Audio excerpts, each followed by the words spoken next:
Ilang taon ka na, ma'am? 42. Ikaw? 43. Ah, Ba't kumusta yung 43 na ano, ako. Lapit na. bakit ano nangyari sa asawa mo? Iniwanan ka o iniwanan mo? Hindi nagkaintindihan. Hmm, sa akin naman yun, namatay yung asawa ko nagkasakit nung ano, last year. Mga mag-iisang taon na rin. Alam ni DJ yan. Ay, hindi ko po alam, sir. Oo, alam pala Hindi si ko po DJ. alam. May alam yun si DJ kay Jamila. Naikwento nyo na po ba yan dito, sir? Tapos, Si Jamila, sir, kung maalala mo si Jamila na ilan anak? nag-line up uli, ako yung pinag-uusapan nyo. Jamela. Sino po yun? Ilang taon? Kailan po nagpa-line up si Jamela? Nung mga siguro, hindi ako nagkamali, sir, mga 5 months or 6 months siguro. At tapos, pinag-usapan ka namin? Kinento niya po ba dito tungkol sa'yo? Opo, sir, kaya nga Ano, wala siyang ibang sinabi kundi ako lang eh. ano yung kinento niya? Anong kinento niya tungkol sa'yo? Marami, sir, yung siguro hindi niya ako naintindihan kasi. Dahil lang nangyari kasi dyan di ba nag-line up kami, one day ata o 2 days nagkaunawaan kami. Oh. Kaya lang naging hadlang sa amin kasi yung oras namin, yung parang hindi niya ako naiintindihan. Pinapaliwanag ko sa kanya, may mga tao ako. Oh. Sabi ko, may mga tao ako. Pag hindi kita nasasagot, hindi kita nare-replyan, alam mo kung ibig sabihin nun, na may ginagawa ako. Oh. Kasi malayo yung lugar ko, yung iba yung malayo din yung shop ko. Oh. Pag uuwi ako, siyempre magta-travel ako. Pag nag-travel ako, siyempre pagod. Pagdating sa bahay, magluluto ako, magla-live ako, magluluto ako, mag-ihaw-ihaw. Oh, so ngayon po, yung nakipaghiwalay siya sa'yo dahil, yun nga, dahil sa oras. Tapos sumali po siya ulit, yun po ba yun? Kinuwento niya dito? Oo, sumali siya ulit na ako yung pinag-uusapan niyo. Okay. Pero ngayon, pag natin pag-usapan kasi si mamang gusto kong makausap. Oo. Wala po kayong balita dun sa kanya? Dun sa kanya? Meron ng balita kasi nag-online naman siya. Nangungumusta pero hindi talaga Wala na kayo? Oh, parang malabo Malabo kasi pagka nagkukumustahan kami, pag hindi ko na nare-replyan, nagagalit siya, bahala ka, ganun. Parang sabi ko nga, parang ba't ganun? Ba't parang hinahawakan niya yung buhay ko kaagad? Hindi pa naman kami talaga totally nagsama. Oo. Tsaka wala pa yatang isang taon na matay asawa mo, sir. Okay lang yan. Wala pa po.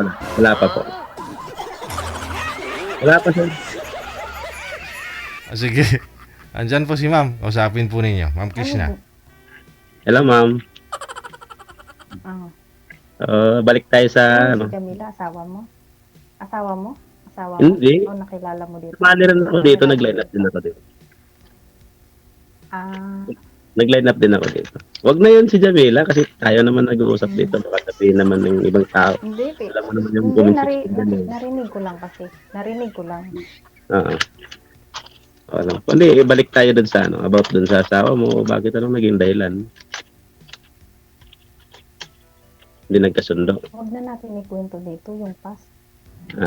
Oo, doon ganun na nga. Okay lang, wala namang problema sa akin. Pakilapit nga po ng mic mo, ma'am. Mahina po yung boses mo, ma'am. Ilapit niyo po yung mic mo, ma'am, sa bibig. Sabi ko DJ, wag na pag-usapan yung past. Yung bago na lang, di ba? Ilan pala anak mo, ma'am? Ilan yung anak? Dalawa anak ko, dalawa. Babae. Puro lalaki. Ikaw? Babae at lalaki. Babae at lalaki. Ilan taon na yung panganay? 23. Yung pangalawa, 20. Yung panganay na work na. Yung lalaki nag-aaral pa. Babae at lalaki. Babae at lalaki. Ano yung panganay, babae, lalaki?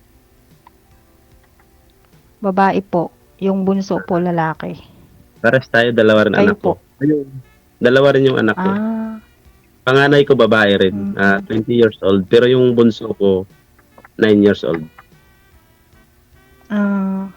Tayo ng gap. Kasi sa Saudi kasi ako nagtagal. Saan dito? Sa Alcobar. Saan? Sa Jeddah. Kung dito ako sa sa city. Alcobar ako sa sentro mismo ng Alcobar. Anong year? Anong year? 2012 ako last umuwi. Tagal na Tagal So, na, nag-for hindi good ka na ngayon, no? Nag-for good ka na ngayon? Uh-huh. Hindi naman for good, hindi naman matatawag na for good nung umuwi ako kasi walang-wala din naman ako nung umuwi ako. Pagka meron, yung for good. For bad yun. Umuwi naman.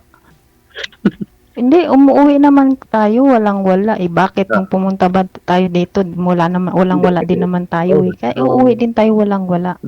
Ganun nga. Alam ko yun, pero siyempre, kaya nga ng ibang bansa tayo, ano bang focus natin? Pero para sa family, kailangan makaipon. Pero hindi talaga pare-parehas ang abroad.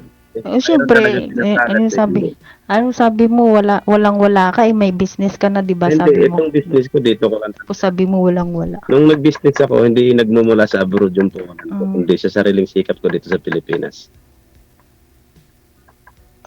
Di swerte ka dyan sa Pinas. Totally talaga nung nag-abroad Kasi ako. dyan ka nagkaroon ng Nag-abroad ako pag uwi ko, nangangamuhan pa rin ako.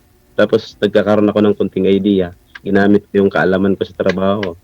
Nag-try. Ayun, nagkaroon naman ako ng mga tao kahit pa paano. Nakakaipon, nakakabili ng sasakyan, ganun. Yun lang. Wow, may sasakyan ka na. Ilan sasakyan mo? 2 lang naman. 2. Sana all. 2. Yung bahay mo, ilan? Pero bahay ko isa lang. Ito hindi ko bahay ito. Ay, isa lang. Iniram ko lang to dito sa shop ko na yung sa harap pa ng shop ko. Dito ako tumira. Yung mga old to na bahay, yung Kawayan. Pero yung bahay ko malayo, 2 hours ang travel niya. Malayo. Buti ka pa. Mas Asinso.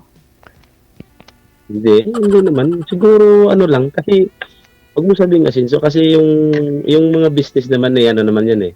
Kumbaga pinagkakatiwala lang naman ng Diyos sa atin yan. Hindi naman totally atin to. Ginamit lang siguro tayong tagapangalaga. Yun nga, kailangan pangalagaan natin kasi siguro ginamit ka ng Diyos para sa ibang tao.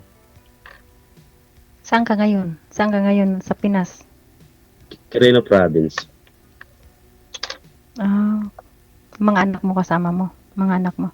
Yung panganay ko nasa bahay, iniwan ko kanina kasi doon nagbabantay. Kasi nag-online selling din kasi yun. Babantay sa bahay dahil kasi walang nagbabantay doon, may mga alaga. Gano'n. Pero yung bunso kasama ko. Kasi dito nag-aaral sa ayaw umiwalay sa akin eh. Ayaw umiwalay yung bunso sa akin. Bata pa kasi 9 years old. Ba't sumali ka dito? Dati, Ba't sumali ka dito?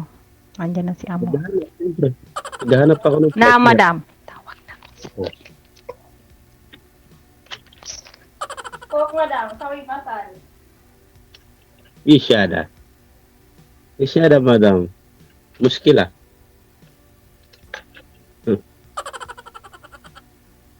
Mali si girl, hindi nagpaalam. Bakit di na babalik yun?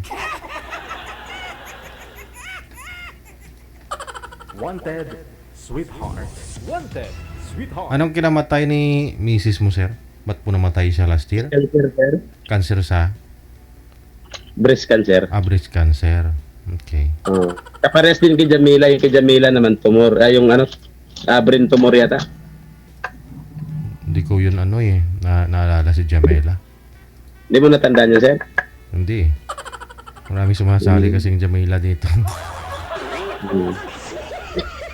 Ano pong naging kayo noon? Naging kayo tapos dahil sabi niya wala kang time, sumali siya ulit dito. Sumali siya uli.